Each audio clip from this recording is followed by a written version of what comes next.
During every historical period, different, let's say culturally and historically specific human relationship to the landscape has developed. And the main threads also from the history to this day is the gradually transformation of the nature landscape to the cultural one. And I released that one specific model and of the landscape and land use describe just one specific place, one specific countryside, one specific cultural and historical period, and it's depending on geographical and physical condition of each territory, its changes, its conditions, its development, social development, and so on and so on. And I was still curious, so what's this environment where we live? How to call it? What's the definition of it? And I was trying to find also the relation between or what is a common for the mammoth hunter, for the medieval farmer, or for the citizen of today's cities.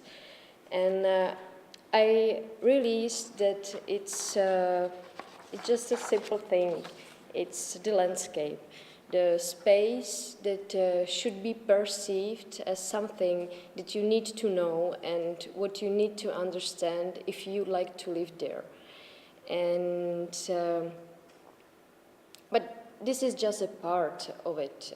So I was trying to find just another definition or legal definition, or how you would call it, or something.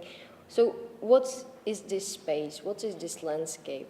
And its definition. And I realized that the dynamics of the human's relationship to the landscape and its feedback is the biggest difficulty why we cannot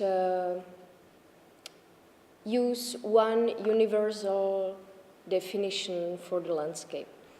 And I was researching, and they have found one document that a bit changed, let's say, my opinion, and it was the ELC, the European Landscape Convention. I think that I don't have to present this much more because I'm persuaded that you all know it, but this document was adopted in 2000 and in Florence, and I was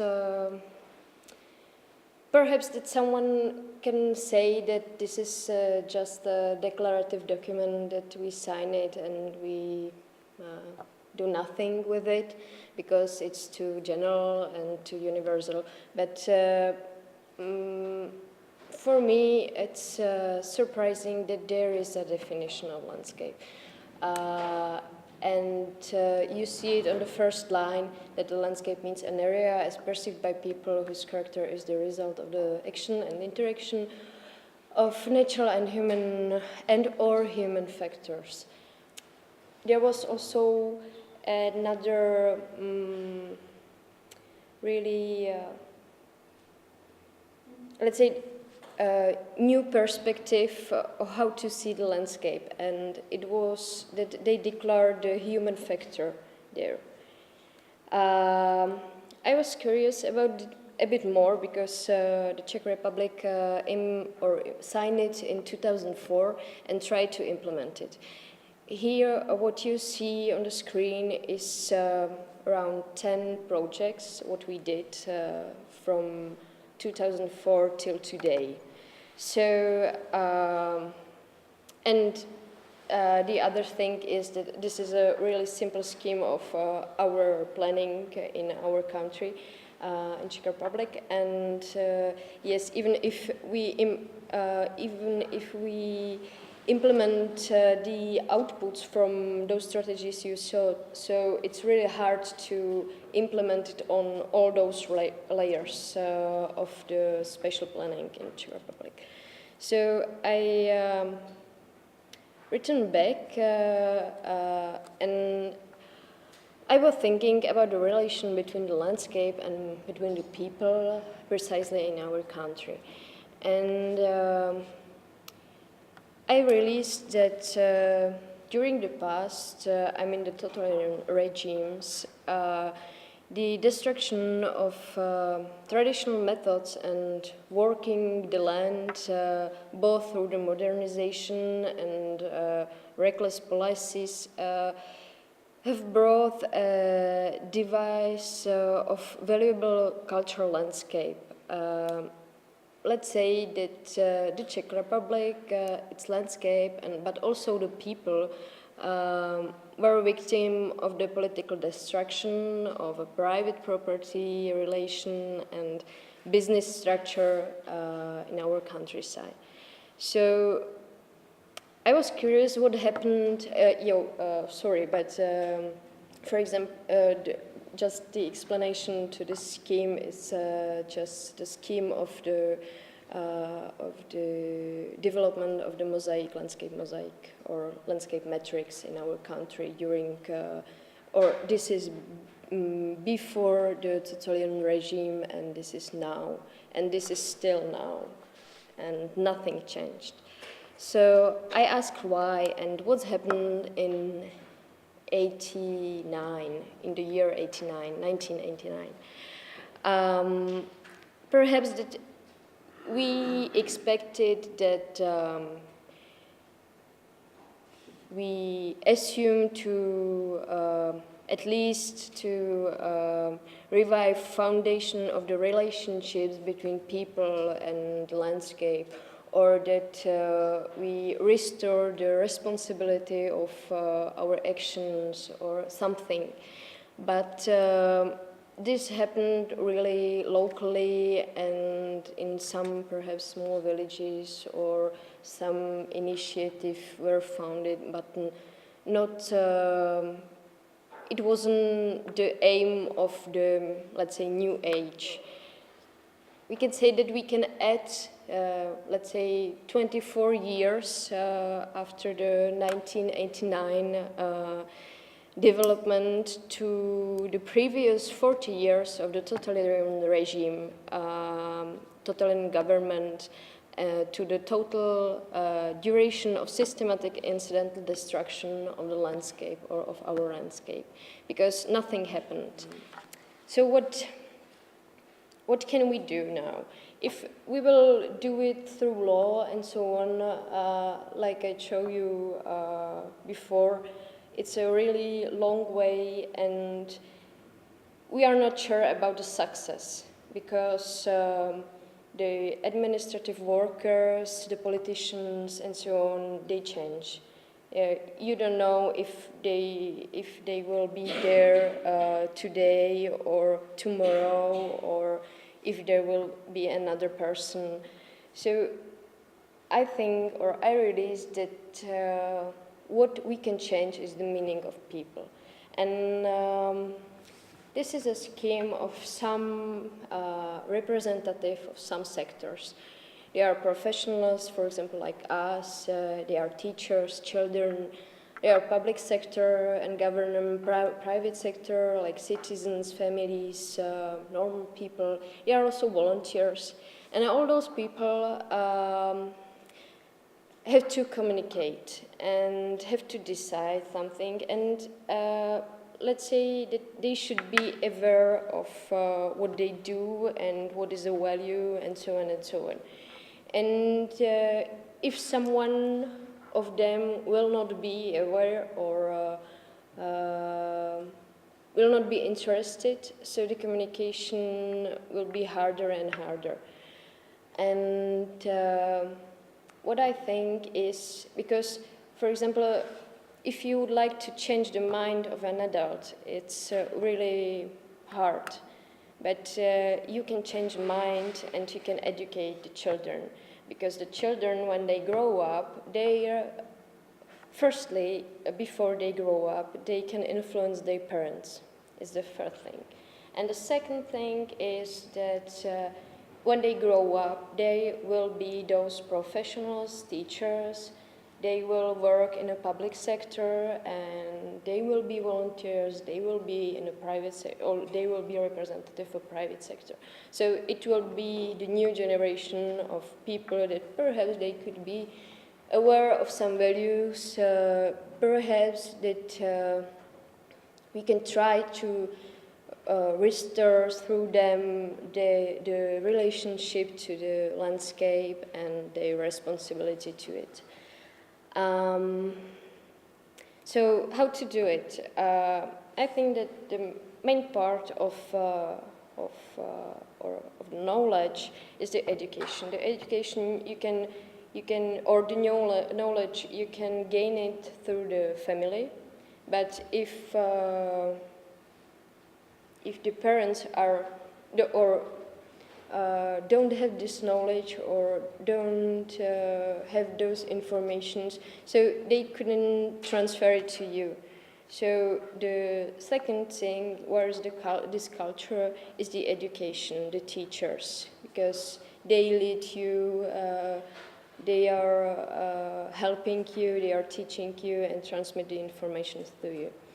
So, and I think that this is the way, or one of the ways. And just to the conclusion and to the end, I will show you some pictures, because me and my three friends, we are trying to, let's say, make it in practice. So we founded an initiative called, in English, Architects in Schools. And we are making some workshops through all levels of the scholar system, so in the kindergarten, in the elementary school, and high schools. And through those workshops or walking tour and so on, we are trying to teach the children what we are doing, what our role is in creating the environment, like the professionals, but what is also their role. And we are trying to explain them not only our profession, but explain them the built environment or their surrounding, or that they could orient it in it, they could understand it. We are curious about how they perceive their surroundings. We are making them workshops about designing the community, communicate their ideas about redesigning this. In conclusion, the main threat is just to try to learn them the sensitivity of our environment. So, and this is something that we are preparing hopefully till the end of this year, and it will be an interactive web portal for all those representatives, all those groups, and they could share it, and teachers that they are interested could find their the ideas how to enrich their hours in school, because many of those ideas, or let's say almost everything, could be implemented in the mathematics, in literature, language, social science, and so on and so on and so on. So thank you for your attention. And thank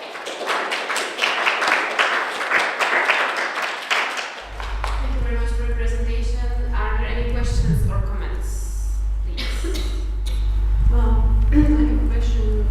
You said that you were surprised to find in the landscape convention, let's say, the definition of landscape. Not the definition, but the definition like it is, because it's really, let's say, the general one that I try to find. Because if I open some books in Czech Republic, for example, so there are many definitions of the landscape, but it's still from the point of view of one professional. If I'm a biologist, I have my own definition from my own point of view, and there is no discussion between those resorts and those professionals that really they have their own point of view, and they are not able, and perhaps they don't want to discuss it from the other side, or so and so on. So I was just curious that it's the general and so great, because it's envelop everything. Not general, but common. Yes, yeah, common chart. Yeah, that's the word. Thanks. You know, in Czech Republic or Slovakia, Central Europe, we perceive landscape as countryside.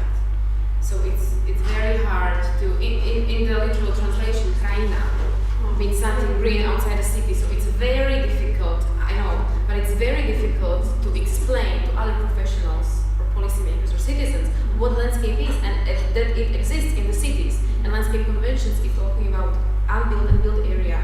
So it covers the whole space. And actually, landscape convention was a breaking point in the planning processes here, because it established landscape as a fundamental, role in shaping all settings.